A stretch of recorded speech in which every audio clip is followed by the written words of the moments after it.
Pada kesempatan ini kita akan membahas tips dan trik bagaimana menjawab soal di tes intelijensi umum. Kita lihat di soal yang nomor 26 ini, pamanku memiliki beberapa anak. Di antaranya adalah Anton, Bowo, Cika, dan Desti. Anton lebih tua daripada Cika, dan Bowo lebih muda daripada Desti. Jika Bowo lebih muda daripada Cika, manakah pernyataan yang terbenar? Kita urutin aja satu persatu dulu. Anton lebih tua dari Cika, berarti kita tulis Anton lebih besar dari Cika. Bowo lebih muda dari Desti. Maksudnya berarti ini begini. Jika Bowo lebih muda dari Cika, maka kesimpulannya adalah seperti ini. Kita gabungin mereka semua. Ya. Soal nomor 27. Di sebuah pasar, harga daging lokal lebih mahal daripada harga beras. Harga beras lebih mahal dari harga sayur mayur. Dan daging impor adalah yang paling mahal. Jika demikian, dapat disimpulkan. Nah, ada lima alternatif jawaban ya. Sama tipsnya urutin dulu ya.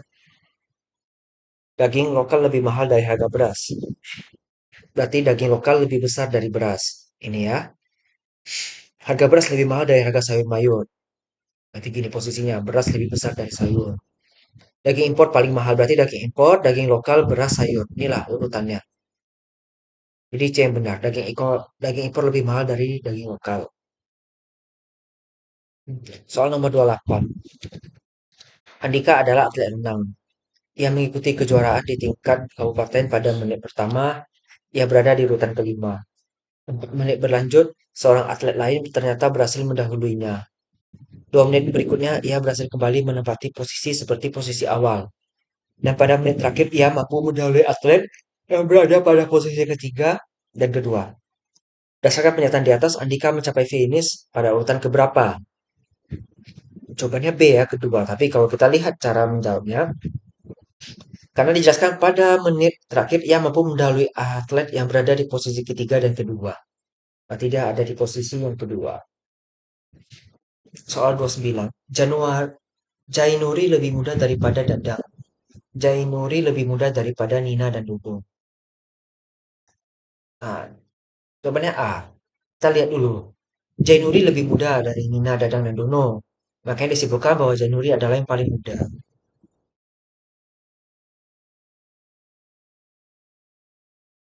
Ini tes intelijensi umum memang banyak pakai logika.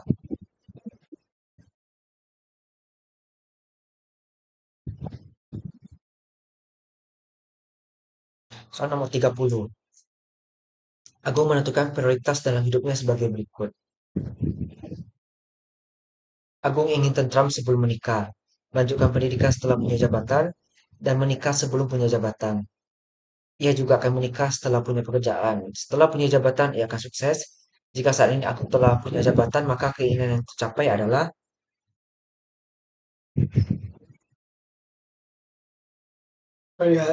dia ingin tentram dulu baru menikah, dia ingin punya jabatan dulu baru mengajar pendidikan, dia ingin menikah dulu baru punya jabatan. Berarti tentram, baru menikah, punya jabatan, baru lanjutin pendidikan.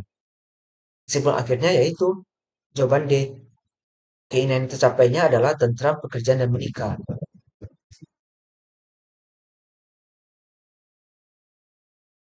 Soal nomor 31.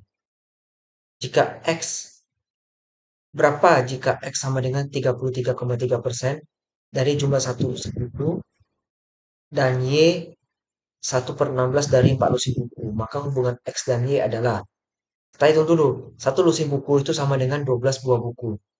33,3% itu sama dengan 1/3 ya. Caranya 33,3% ini kita jadikan desimal, dapatnya 0,333. 0,33 itu kan setara dengan 1/3. Jadi 1/3 dari 12 itu adalah 4. Yang ini ya. Kok dia 4 lusin buku itu setara dengan 48 buah buku. Ini 1/16-nya berarti 1/16 kali 48 hasilnya 3. X lebih besar dari Y karena 4 lebih besar dari 3. Jadi jawabannya A.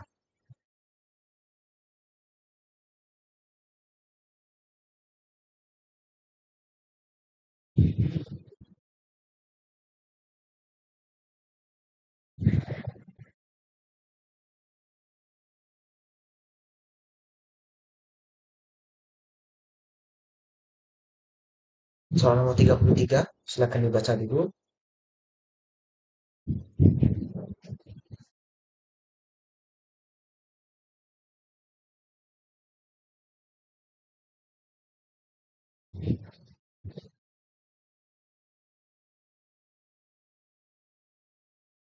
Jika X sama dengan 66,67% dari 36, sedangkan Y adalah 6,25% dari 160, maka hubungan X dan Y yang benar adalah, kita lihat 66,67% itu sama dengan 2 per 3. Berarti 2 per 3 dari 36 adalah 24. Ya, 6,25% itu setara dengan 1 per 16. Dari 160 berarti adalah 10, sehingga X lebih besar dari Y juga. Soal 34, apabila pekerjaan diselesaikan oleh 48 orang dalam waktu 1 hari, berapakah orang yang dibutuhkan untuk menyelesaikan pekerjaan tersebut dalam waktu 3 hari? Ini pakai perbandingan berbalik nilai ya.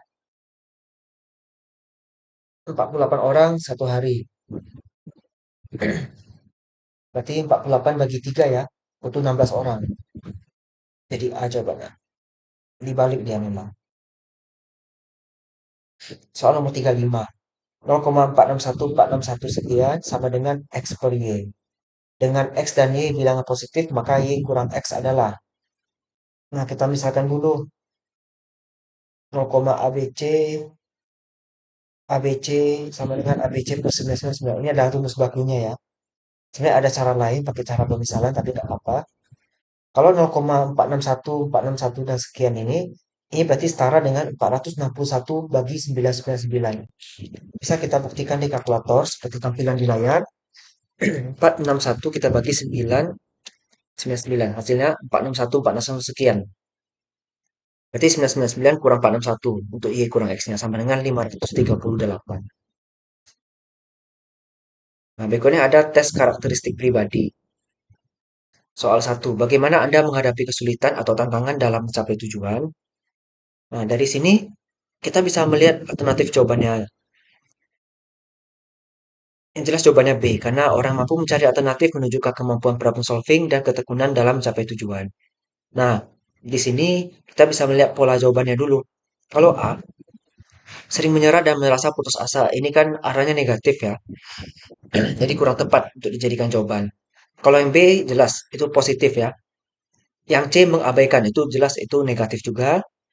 Yang D itu memaksa, berarti itu juga negatif. Yang E menyalahkan itu juga negatif. Karena ada 4 jawaban negatif dan hanya ada 1 jawaban yang positif, maka jawabannya adalah B. Soal 2. Bagaimana Anda merespons saat Anda tidak setuju dengan pendapat atau keputusan seseorang? Bisa juga ya, kita lihat dari pola jawaban juga. Coba diperhatikan dulu pola jawabannya.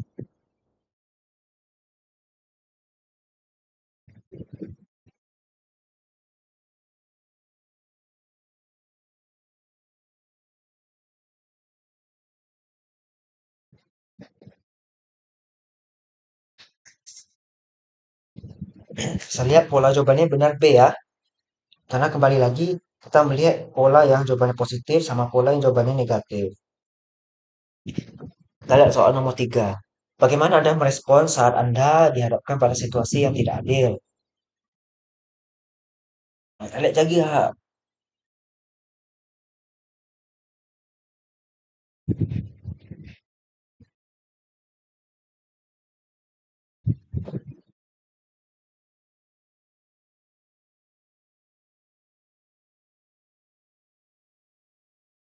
Kalau udah kita lihat pola jawabannya ya itu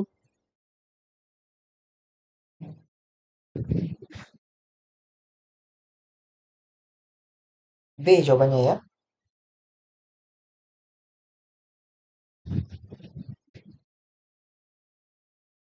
Pola jawabannya juga sama. Yang A marah tuh juga tuh perbuatan negatif. Kalau yang B itu mencari cara berarti bagus, positif. C menyerah itu juga nggak bagus. D, mengabaikan juga nggak bagus. E, mencoba membalas dengan cara yang sama itu juga nggak boleh.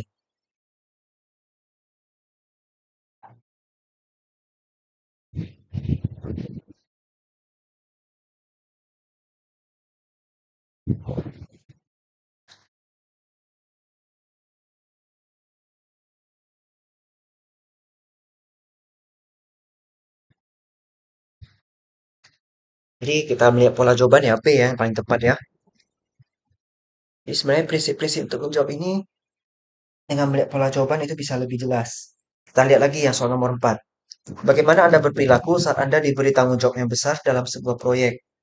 Nah, dari sini kita lihat juga pola jawabannya. Kalau A, merasa tertekan, itu nggak bagus, negatif ya.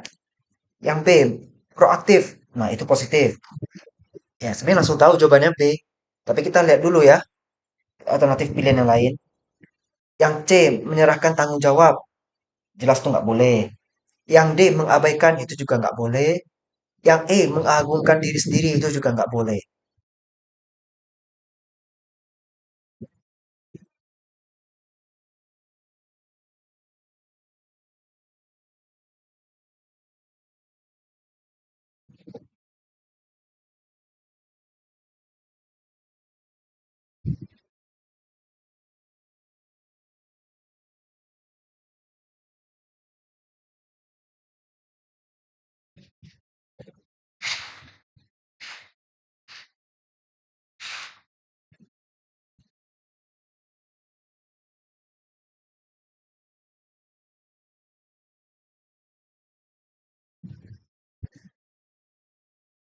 Jadi pola jawabannya seperti itu semuanya.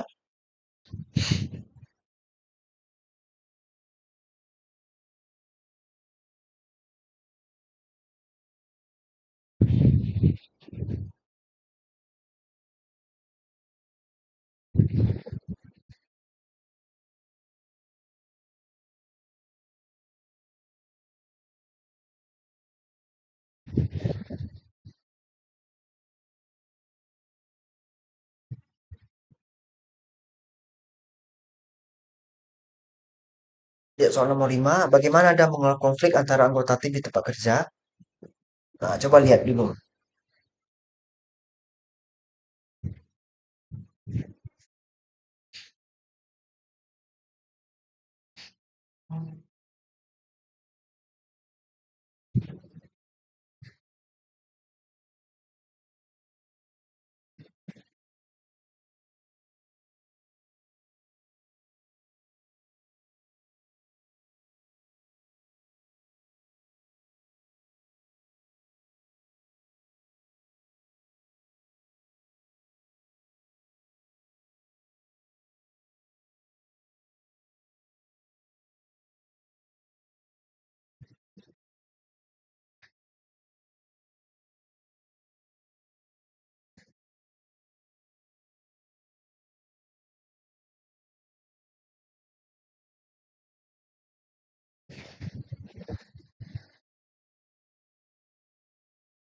Kalau A mengambil salah satu sisi, ya itu nggak boleh ya.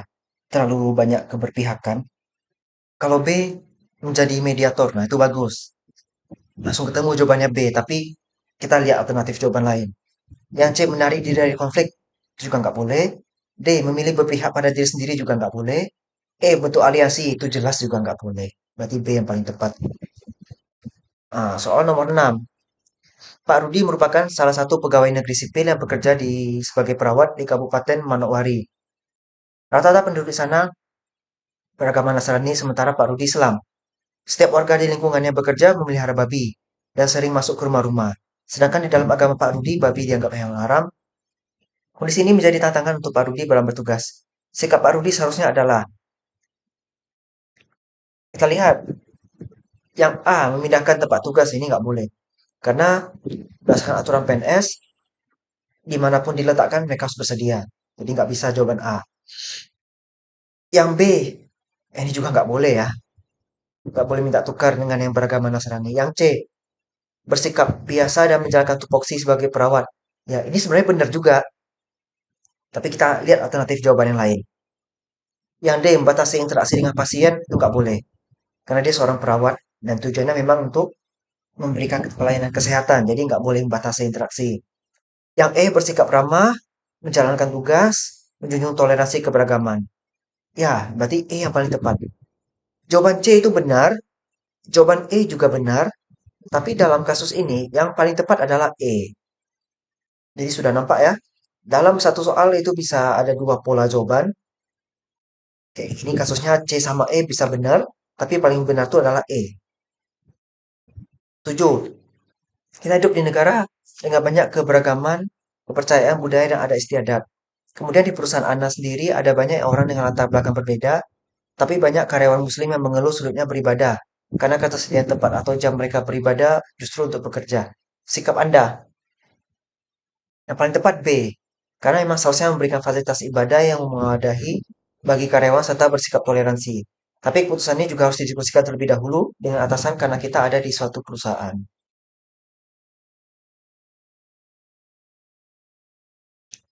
Nomor 8.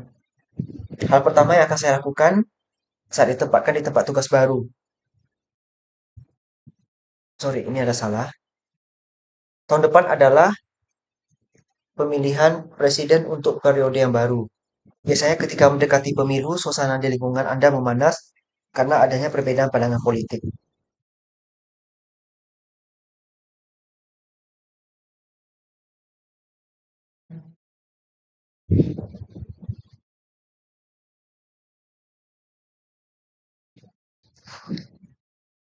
Baik itu di tempat tinggal maupun di lingkungan kerja. Sehingga membuat suasana menjadi tidak nyaman. Sikap Anda. Yang jelas A menahan diri. Oke, masih mungkin bisa benar jawaban A. Kalau yang B, berusaha mengubah pandangan mereka itu sulit. Itu tidak perlu dilakukan. Yang C tidak terpengaruh dan memilih fokus pada diri sendiri. Masih memungkinkan. Berarti A dan C bisa ya. Yang D, mengingatkan ke mereka bahwa kebersamaan lebih penting daripada perdebatan. Yang E, mencari cara supaya suasana kembali kondusif. Nah, yang paling tepat itu adalah C ya.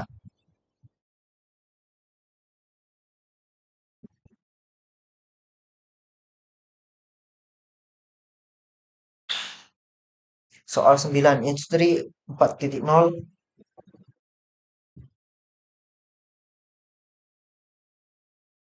merupakan fenomena yang mengubah paradigma industri dengan menggabungkan teknologi digital dan fisik untuk menciptakan sistem produksi yang lebih efisien, fleksibel, dan terhubung. Era 4.0 menjadikan perubahan dunia terjadi sangat cepat. Perubahan tersebut merambat dalam kehidupan sehari-hari. Maka saya, yang A, mengikuti perkembangan ya, B, mempelajari cara komputer ya, meminta orang tua melengkapi barang elektronik itu enggak. Yang D, mempelajari buku pengetahuan baru ya. Yang E, berusaha menguasai keterampilan di bidang teknologi informasi mutakhir itu iya. Jadi A, B, D, E itu benar, tapi yang paling benar adalah E. Nomor 10. Hari itu Anda tiba-tiba kedatangan teman Anda. Ternyata teman lama Anda ingin melakukan penelitian di tempat kerja Anda untuk memenuhi tugas akhirnya. Maka yang Anda dapat lakukan untuk teman Anda adalah A. Menyarankan agar mengambil tempat penelitian tempat lain. Ya, itu nggak boleh. Namanya menolak. Yang B. Mencoba memberikan proposal penelitian. Ya, itu bisa juga ya. Karena harus dilaporkan ke atasan ya. Yang C. Bantu menyebarkan angket itu iya, boleh. Yang D. Bantu manipulasi angket. Nah, itu nggak boleh. Itu salah. Melanggar etika penelitian. Yang E. Mengisi angket tanpa sepengetahuan teman. Bla bla bla. Itu juga nggak boleh. Itu melanggar etika penelitian. Berarti B dan C itu benar, tapi paling tepat adalah B. Karena bantuan diberikan tentunya harus sesuai dengan prosedur kantor. Jadi sebelum membantu menyebarkan angket, Anda harus mencoba memberikan proposal penelitian kepada atasan. Apabila atasan setuju, baru boleh Anda bantu menyebarkan angket. Jadi dari sini sudah ada pembahasan beberapa hal ya, terkait tips dan trik untuk menjawab soal tes intelijensi umum dan tes karakteristik personal. Semoga dengan adanya pembahasan ini, rekan-rekan semuanya bisa lulus ujian CPNS dengan nilai yang memuaskan ya. Saya ucapkan terima kasih. Sampai jumpa di pembahasan berikutnya.